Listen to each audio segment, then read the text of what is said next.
you mentioned that there's a 10 cap of stores in Illinois. We haven't done a super deep dive on the Illinois market on this Yeah. show. And I think that it would be useful to talk about the market structure there because one of the things that is so interesting and kind of fun, but also complicated about cannabis is how all these different states have different market dynamics that are driving what ends up happening in the business kind of environment that everyone's competing in. So, can you give us an overview of the market structure in Illinois? Who was supposed to win? Who's actually winning? How does the market work broadly? Yes, absolutely. The MSOs are winning. There's no doubt about it. They got their start there. They are well capitalized. Like I said, when you scale operations, you have some absolute advantages over the smaller mom and pops. What we're seeing most recently, like with the crash of PharmaCann and Verilife, where are those licenses going? There are rumors around that. We can look at Cresco using an MSA to become Upside, buying Cloud9. So we're watching in real time the consolidation happen. We're watching the smaller mom and pops, not necessarily social equity, because that's all a muddled mess, as you know, no matter which state that you're looking at. But we're seeing a lot of distress. It's dispensaries are very, very difficult to operate. And then by extension, there's not a lot of meat on the bone. And because of that, these dispensaries are cannibalizing each other. I mean, we can look at Ohio and Yost and the AG there did with going Mm. after the MSOs relative to price fixing. So we're going to see those disadvantages. We hand these licenses, whether it be straight up or through a lottery. Now it's all going to be Virginia. It's all going to go to lottery at this point.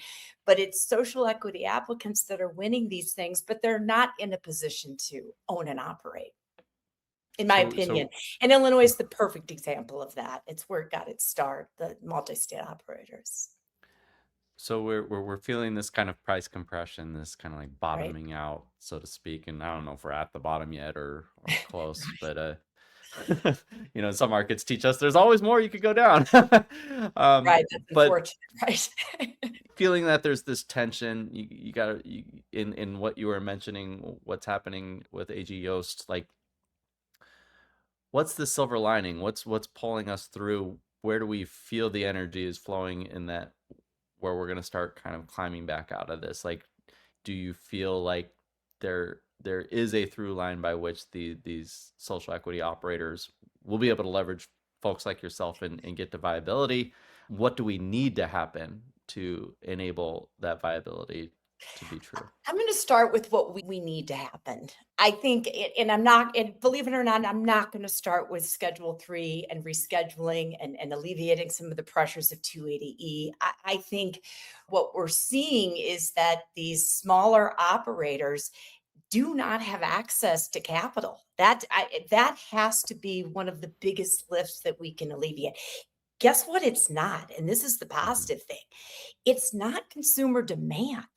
We love cannabis. Consumers love cannabis. Look at Gen Z across the board. We're watching, what we saw 40 billion drop out of the alcohol stocks overnight. So consumers love the plant. They love the product. They love consuming it. That gives me tremendous hope. What we need to see is more support on the lending side. We need to see, the markets opening up.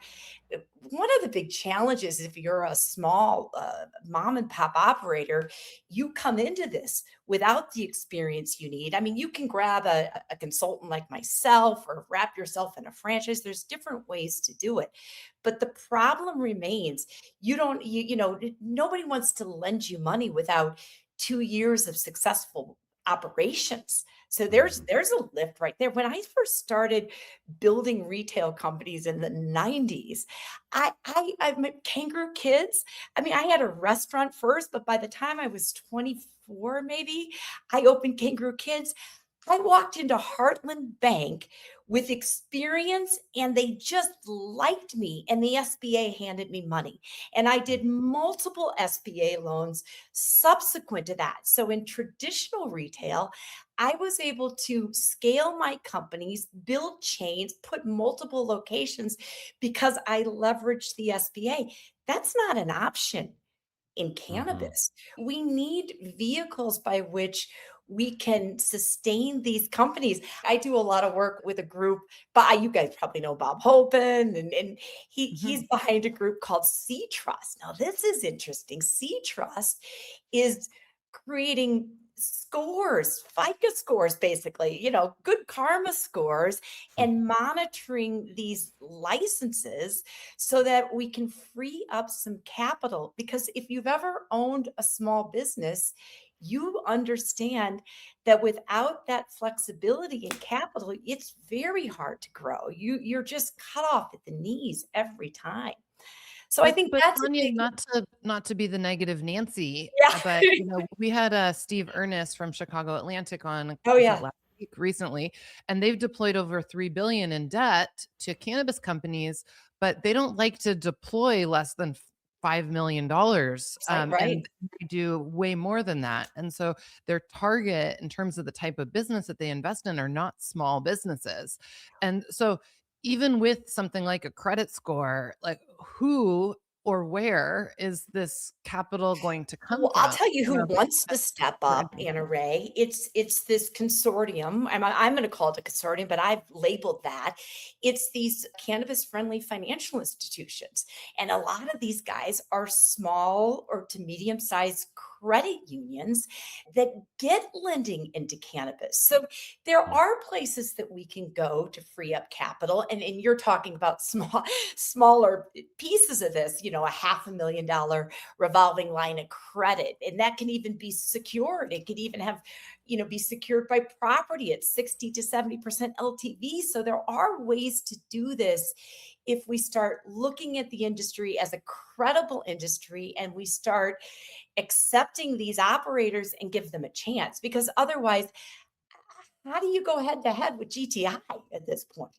I mean, Yeah. it's so if I've got a small social equity mom and pop shop that I've opened up, and it's me against Ben Culver, who's going to win that battle? That's a Yeah. toughie. So Well, we've and got to help this. just for clarity, you mentioned C Trust, and is that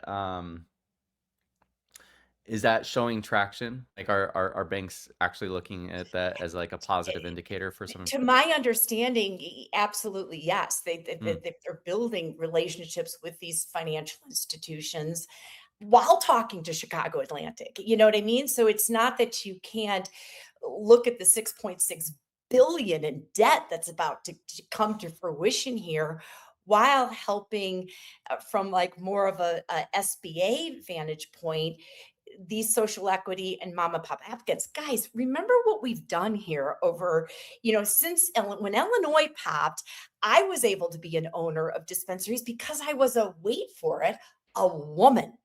I'm not kidding. That was one of the criteria.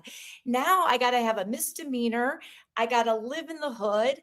All of these criterias that take it out of those things. And then we give these individuals a license, one golden ticket, but we force them to roll up into an MSO or to go get funding out in a high risk VC family, whatever that funding look like. Trust me, it's not pretty. There's a reason why I own all of my companies 100%. And that's because the challenges in this cannabis market right now, I need to stay lean, pivot. And when everybody else crashes, I want to be the last girl standing because yeah. it's tough out there. And the debt you take on is ultimately going to eat you alive.